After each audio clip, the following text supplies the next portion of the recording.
Welcome to my YouTube channel. I am Neha Singh और आज मैं आप लोगों को टेंस का जो प्रेजेंट कंटिन्यूअस टेंस बचा हुआ था उसको हम लोग और जो भी फर्दर टेंसेज है उसको हम लोग क्लियर करेंगे। ठीक है, लास्ट वीडियो में हम लोग प्रेजेंट इंडेफिनिट टेंस को देखे थे और इधर बाकी जो रेस्ट जो टेंसेज है उसके बारे में हम लोग देखेंगे।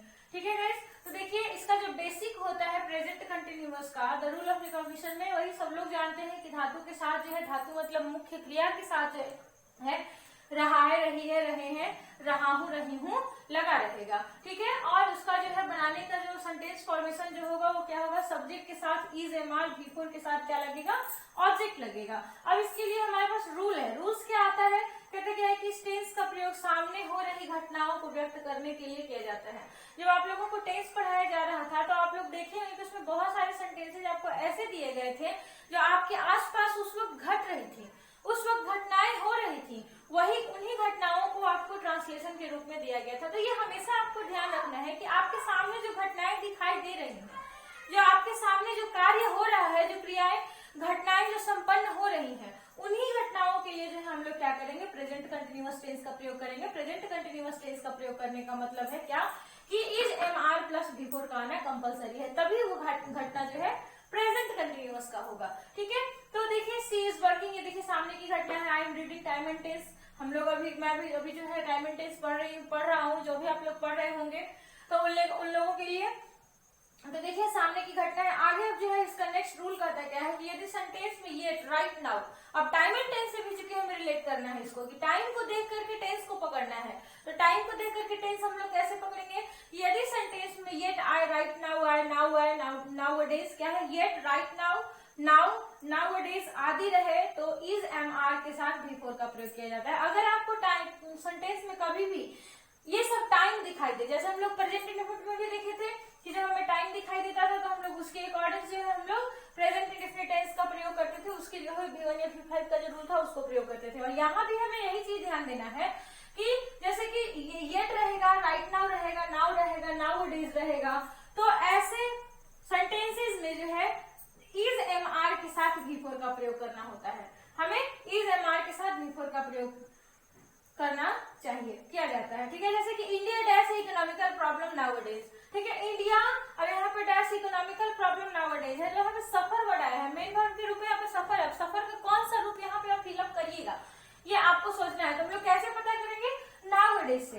है ना। नाउअडेज हमारा रूल में दे दिया है कि नाउअडेज अगर रहेगा तो वो आपका प्रेजेंट कंटिन्यूअस टेंस का सेंटेंस होगा और उसके लिए आपको क्या करना होगा, उसके लिए आपको जो है इज, एम, आर के साथ बिफोर का प्रयोग करना होगा। तो इंडिया है तो इंडिया के साथ क्या आएगा, इज आएगा, और इज के साथ सफर का क्या हो जाएगा, सफरिंग हो जाएगा, सफरिंग। ठीक है, तो क्या बन जाएगा कि India is suffering economical problem nowadays. क्या है कि भारत आजकल जो है आर्थिक समस्या को झेल रहा है ना। तो इस तरह से हो गया, ये देखिए कंटिन्यू है, अभी कंटिन्यूअस में इस तरह का जो बर्निंग इशू है, एकदम अभी की तुरंत की समस्या है ये। आगे है कि corona dash fastly in India now. अब जो है, अब देखिए फिर से एक आया है टाइम अब। ठीक है, तो टाइम के अनुसार फिर से यहाँ क्या होगा, present indefinite present continuous tense का है तो इज, एम, आर के साथ हम लोगों को क्या यूज करना होगा, बिफोर का प्रयोग करना होगा। ठीक है, तो कहता क्या है कि कोरोना, अब यहाँ पे स्प्रेड दिया हुआ, स्प्रेड मतलब होता है फैलना, तो फिर से हम लोग यूज करेंगे इज अ स्प्रेडिंग। क्या होगा, is a spreading fastly, corona is spreading fastly in India now. अब जो है कोरोना भारत में तेजी से फैल रहा है। अगला देखिए, कहते हैं कि कुछ ऐसे वाक्य जिसमें एडवर्बियल टाइम आए। एडवर्बियल टाइम क्या होता है, जरा हम लोग उसको भी देख लें। तो देखिए एडवर्बियल टाइम में है एक टुमारो, एक नेक्स्ट है, एक ईयर है, दूसरा दिस इवनिंग, क्लॉक, और क्लॉक का, घड़ी का कोई भी टाइम अगर दिया हो रहा है, क्लॉक टाइम मतलब क्या होगा, घड़ी का टाइम। ठीक है, तो जब इस तरह का एडवर्बियल टाइम आता है तो उस कंडीशन में भी फ्यूचर के वाक्यों को दर्शाने के लिए, भविष्यकालीन वाक्यों को दर्शाने के लिए भी हम लोग क्या करते हैं, इज, एम, आर का प्रयोग करते हैं, यानी कि प्रेजेंट कंटिन्यूअस टेंस का प्रयोग करते हैं। कैसे देखिए, कहता है कि ही, अब यहाँ पे डैश है और टुमारो, तो यहाँ पे हम लोगों को चूंकि टाइम एंड टेंस के अकॉर्डिंग फिलअप करना है। ठीक है, वहां अगर शैल विल भी दिया है तो आपको शैल विल के अकॉर्डिंग नहीं फिलअप करना है, क्या करना है, ये जो आपका टाइम एंड टेंस का रूल है उसके अकॉर्डिंग हमें चलना है। ठीक है, तो ही डैश टुमारो है तो इज कमिंग हो जाएगा, क्या होगा, हिज कमिंग, क्या होगा कि वह कल आ रहा है। ठीक है गाइस। अब उसके बाद है कि you dash two by A car next year. Next year का मतलब क्या हो गया, अगले साल। तो अगले साल भी अगर आता है तो यहाँ पे हम लोग ब्रैकेट में गो ले लेंगे।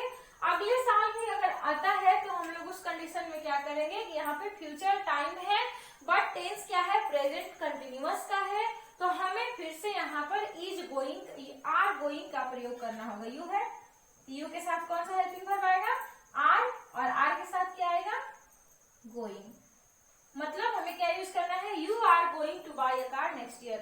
तो इसका क्या हिंदी होगा, आप अगले साल एक कार खरीदने जा रहे हैं। ठीक है, तो और हम लोग देखते हैं इसको लिखिए।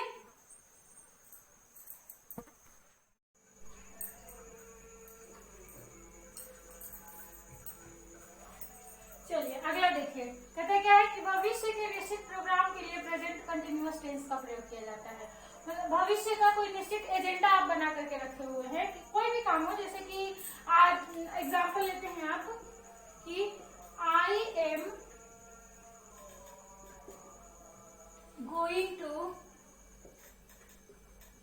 Chennai to day.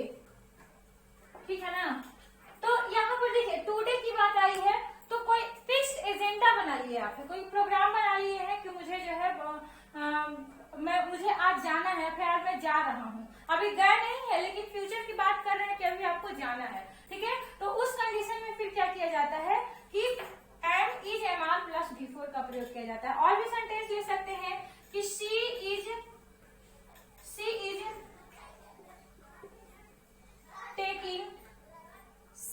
taking his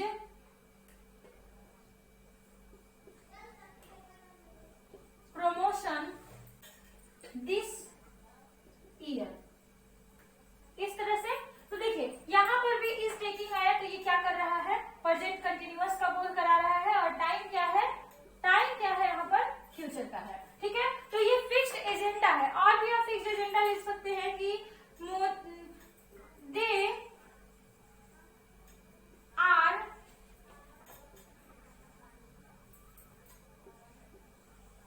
they are selling their plot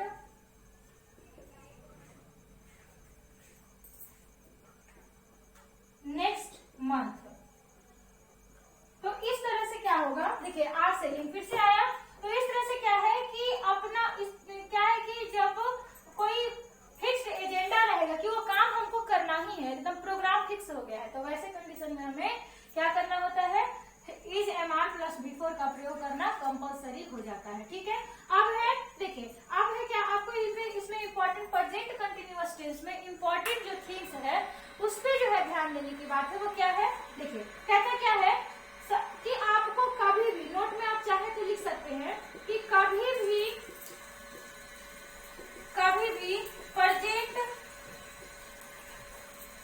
present continuous, कभी भी देखिए, कभी भी बिफोर के पहले इज एम आर का प्रयोग किया जाता है। इज एम आर का प्रयोग किया जाता है, इस बात का ध्यान रखेंगे, इज एम आर का प्रयोग किया जाता है।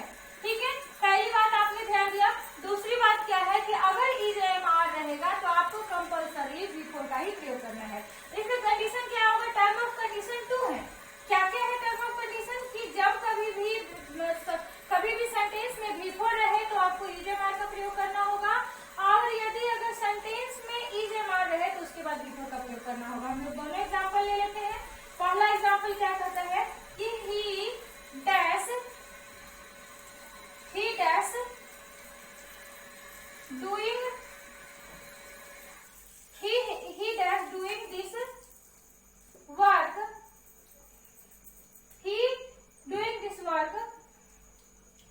This week. देखिए यहाँ पर एक सेंटेंस है, तो यहाँ पर कह रहे हैं कि आपको यहाँ पर ब्रैकेट में दे देना बी। ब्रैकेट में क्या होगा रहेगा बी, मतलब बी में से आपको कोई भी सेंटेंस, कोई भी बी का जो है बी वर्ब टू बी सभी लोग जानते हैं, is am are was were, ठीक है। तो जब दिस वीक आया है तो ये तो कंफर्म है कि प्रेजेंट में ही होगा, तो जब प्रेजेंट में होगा तो या तो इज होगा या तो एम होगा या तो आर होगा, तो कंफर्म यहाँ पे ही है, तो ही के साथ क्या आएगा इज आएगा। क्लियर गाइस, आगे है देखिए, फिर इस तरह से कहते हैं क्या है, एक और सेंटेंस लेते हैं कि कभी भी, इसको आप लोग लिखिएगा, अगला कहता है, इसको आप चाहे तो नोट नंबर 1 बना लीजिएगा, नोट 1, और नोट 2 में क्या कहता है कि कभी भी इज एम आर के बाद आने वाला मेन वर्ब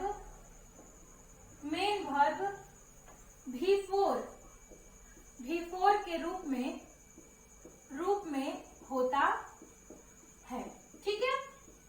V4 के रूप में होता है कब, जब सेंटेंस कंटिन्यूअस का रहेगा तब। जैसे देखिए अभी एग्जांपल आप एक ले सकते हैं कि एग्जांपल है कि दे आर, अब यहाँ पे बीच में खाली है, खाली जगह, they are running after time, time, ठीक है। तो यहाँ पे यहाँ पर तो ये है, ये खाली रहेगा और यहाँ पे ब्रैकेट में रन रहेगा, ठीक है ना, रन। तो यहाँ पर आपको क्या करना है कि दे आर, और देख रहे हैं कि यहाँ पे इज आर आया है, इज एम आर, तीनों में से कोई, तो आर आया है, तो जब आर आया है तो यहाँ पर आपको V4 का ही प्रयोग करना है। करा गया कि इज एम आर के बाद हमेशा V4 का प्रयोग होता है, यानी कि रन का क्या होगा, रनिंग हो जाएगा, ठीक है। समझ गए स्टूडेंट्स? चलिए अगला हम लोग देखते हैं,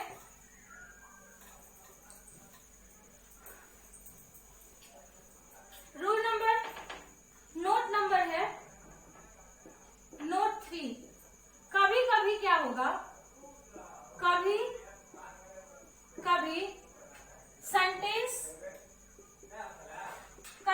सेंटेंस में रिक्त स्थान के बाद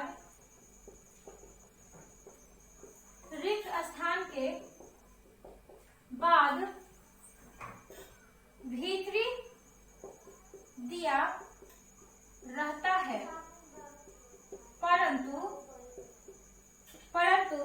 ब्रैकेट में, ऑप्शन में कोई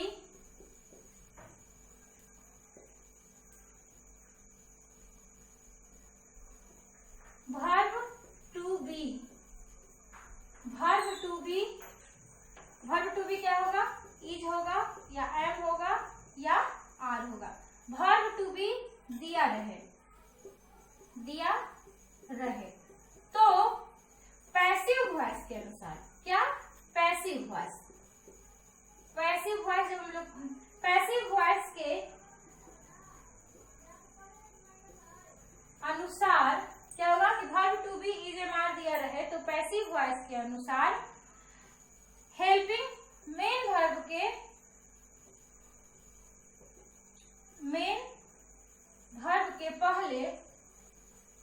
पहले is am are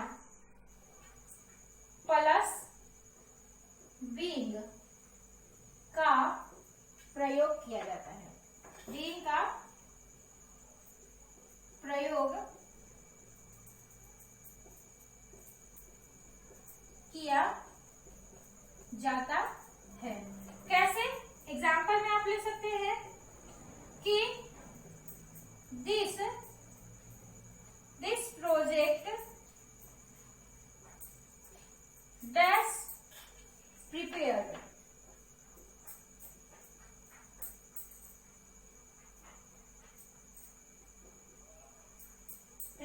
bye students,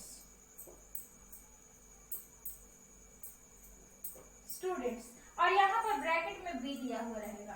अब आप क्या करिएगा इस कंडीशन में, देखिए तो अब आपको तो ऐसे तो पता है कि जब प्रिपेयर्ड V3 दिया रहे तो V3 के लिए हैज बीन हैज हैव का प्रयोग किया जाता है, लेकिन यहाँ पे बी आया है तो बी की कंडीशन में क्या करेंगे, तो क्या किया जाता है, हम लोग ये वाला रूल याद रखेंगे। और पैसिव वॉइस के सेंटेंस को पहचानने का नियम क्या होगा कि जो सब्जेक्ट होगा वो जो होगा आपका अप्रोक्सीमेटली नॉन लिविंग थिंग्स होगा, ठीक है। ऑब्जेक्ट पहले आएगा तो आप समझ जाइएगा, जब ऑब्जेक्ट पहले आ जाएगा तो आपको समझ जाना है कि सेंटेंस जो है पैसिव वॉइस का है और हमें क्या यूज करना है, दिस प्रोजेक्ट आया है तो इज आएगा, इज के साथ बीइंग आएगा, ठीक है। इतना क्लियर करिए, उसके बाद फिर हम लोग नेक्स्ट वीडियो में देखेंगे। Okay guys, thank you, thanks for watching.